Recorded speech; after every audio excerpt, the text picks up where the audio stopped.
Morning my dear students.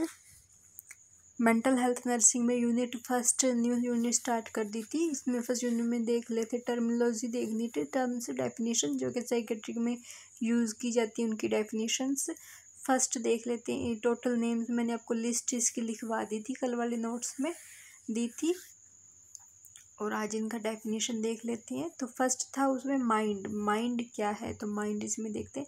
Mind is one of the functions of brain. Mind क्या है? एक function of brain, means brain का एक कार्यात्मक एक जो वर्क है वो माइंड है। और इसमें कॉमनली क्या क्या होते हैं, know about the commonly mental function commonly क्या क्या होंगे, जैसे कि माइंड बोलेंगे कि माइंड काफ़ी वर्क कर रहा है, इसका काफ़ी अच्छा माइंड है, ऐसा नॉर्मली बोलते हैं। तो मीन्स कि इसको जो इंटेलिजेंसी लेवल पे, मेमोरी, याददाश्त, थिंकिंग, सोचने पे, या फिर भावनाएं या ओरिएंटेशन, परसेप्शन, बोध, बिहेवियर मीन्स व्यवहार, या जजमेंट करने की जो कैपेसिटी होती है, एक राइट जजमेंट, तो वो, और इंसाइट एंड अटेंशन और एटीट्यूड, ये सारे एक फंक्शन ऑफ ब्रेन में है, जिनको के one of mind is one of the function of brain, mind बोलेंगे।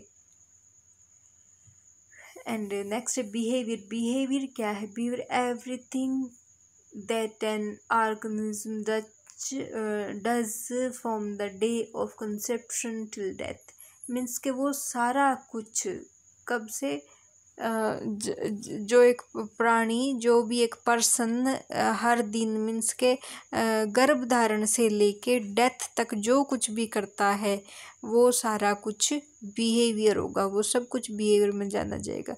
नेक्स्ट इस तरह behaviour is what a person does, वो इसमें भी वही है कि जब से मीन्स जब अभी यूट्रस में है तब से लेके मीन्स के गर्भ से लेके कब्र तक जो भी बिहेव कर, जो भी एक पर्सन कर रहा है वो सारा बिहेव में आएगा, उस सबको व्यवहार कहा जाएगा। तो बिहेवियर के देखा जाए तो तीन एस्पेक्ट्स है। फर्स्ट कॉग्निशन मीन्स के नोइंग, मीन्स के जानना, फर्स्ट ऑफ ऑल जानना, कॉग्निशन है फर्स्ट। एंड सेकंड है कनेक्शन, कनेक्शन में डूइंग, कनेक्शन में डूइंग, डूइंग मीन्स करना, जानना, करना और महसूस करना, अनुभूति करना। थर्ड है अफेक्शन। तो ये बिहेवियर के तीन है। फर्स्ट ऑफ ऑल जानना, नोइंग एंड डूइंग, कुछ करना, कुछ भी जो करते हैं वो बिहेवियर में ही होगा। फिर से थर्ड है फीलिंग, भावनाएं, अफेक्शन, एंड ये हो गया। फिर अगर इसका क्लासिफिकेशन देखें तो मोस्ट कॉमन 2 क्लासिफिकेशन है बिहेवियर के। ये जो लिखने में गलती हो गई, CLASSIFICATIUN है क्लासिफिकेशन, ये सही कर लेना आप अपने नोट्स में। CATIUN है। इसमें देखा जाए तो मोस्ट कॉमन 2 ही टाइप है बिहेवियर के, नॉर्मल बिहेवियर और एबनॉर्मल बिहेवियर। सो देख लेते हैं नॉर्मल बिहेवियर क्या है। Normal behaviour first of all तो normal is drive from the Latin word, Latin word से लिया गया। लेटिन वर्ड के नॉर्म, नॉर्मल इसका मीन क्या है? स्टैंडर्ड, इसका मीन है स्टैंडर्ड्स, मीन्स कुछ मानक बोल सकते हैं एक तरह से हिंदी में बताएं तो, which refer to some standard means कुछ मानक। नॉर्मा का मीन्स है स्टैंडर्ड। तो इसमें if behaviour is up to the social norms it is termed normal. अगर बिहेवियर सोशल नॉर्म्स के अकॉर्डिंग है, मीन्स उसके हिसाब से है, मीन्स के सामाजिक जो नॉर्म्स मीन्स रूल रेगुलेशंस हैं, जो नियम है, नियम बोलेंगे, जो नियम है समाज के, उनके अकॉर्डिंग जो बिहेवियर, उसी अकॉर्डिंग अगर बिहेवियर है तो उस तरह के बिहेवियर को बोलेंगे नॉर्मल बिहेवियर।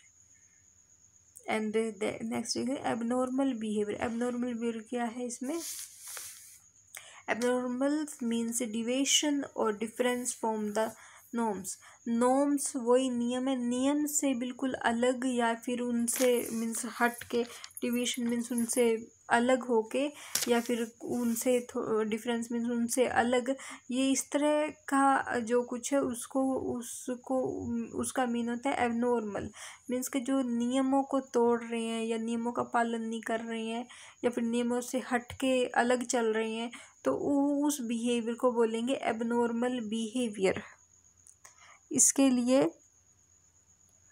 टर्म्स यूज़ की जाती हैं, जैसे माल अडप्टिव बिहेवियर, जो इस तरह का बिहेव करता है उसको एंटी सोशल बिहेवियर भी बोलेंगे, एबनॉर्मल बिहेवियर भी बोलेंगे। और वो टर्म्स अगर मेंटल हेल्थ में देखें तो माल अडप्टिव बिहेवियर हो जाएगा, फिर डिसऑर्डर्ड बिहेवियर हो जाएगा, are equal to the term abnormal. ये जो दोनों टर्म बिल्कुल ही एबनॉर्मल बिहेवियर की तरह है, मीन्स जिसको एबनॉर्मल बिहेवियर कहते हैं उसी को ही माल अडप्टिव बिहेवियर कहेंगे या फिर डिसऑर्डर्ड बिहेवियर कहेंगे। ये हो गया एबनॉर्मल बिहेवियर। मीन्स के जो रूल रेगुलेशंस है समाज के, किसी भी सोसाइटी के, उनके अकॉर्डिंग ना हो के उनसे अलग चल रही हैं तो उसको एबनॉर्मल बिहेवियर कहा जाएगा। कोई भी पर्सन रूल्स को फॉलो नहीं कर रहे, रूल्स को तोड़ रहे हैं, अपने खुद के अलग से अलग नियम बना रहे हैं, तो वो एबनॉर्मल बिहेवियर में आएगा। और इसमें अगर देखा है मेंटल हेल्थ में तो माल अडप्टिव जो बिहेवियर है या फिर जो डिसऑर्डर्ड बिहेवियर है वो एबनॉर्मल बिहेवियर में आएगा। अब नेक्स्ट देख लेते हैं माल अडप्टिव बिहेवियर क्या। माल अडप्टिव बिहेवियर में देख देते हैं कंटिन्यूस और the abnormal behaviour for long time is referred as maladaptive behaviour.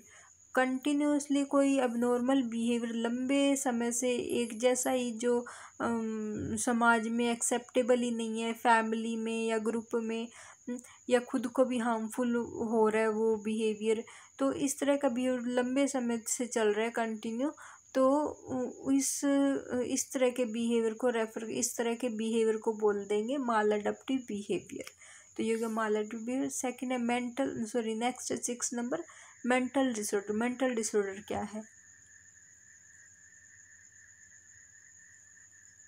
इसमें क्या है, abnormal pattern of behaviour means behaviour of pattern of behaviour, abnormal pattern of behaviour का जो एबनॉर्मल पैटर्न है, नॉर्मल पैटर्न नहीं, abnormal असामान्य जो तौर तरीका है व्यवहार का, वो मेंटल ऑर्डर में आएगा। जैसे कैरेक्टरिस्टिक्स इसमें वही है, माल अडप्टिव लर्निंग मीन्स के कुछ प्रॉपर सही तरीके से नहीं कर पाना या नहीं सीखना, माल अडप्टिव गलत तरीका, गलत सीखना, या फिर एबनॉर्मल थिंकिंग, या फिर जो सोचने की जो थिंकिंग है वो प्रोसेस एबनॉर्मल है, नॉर्मल नहीं है, करेक्ट नहीं है। तो ये सारा इस तरह के जो कैरेक्टरिस्टिक है मेंटल डिसऑर्डर्स में आएंगे। सो स्टूडेंट्स नोटबुक में कर लेना notes complete. Okay, thank you students.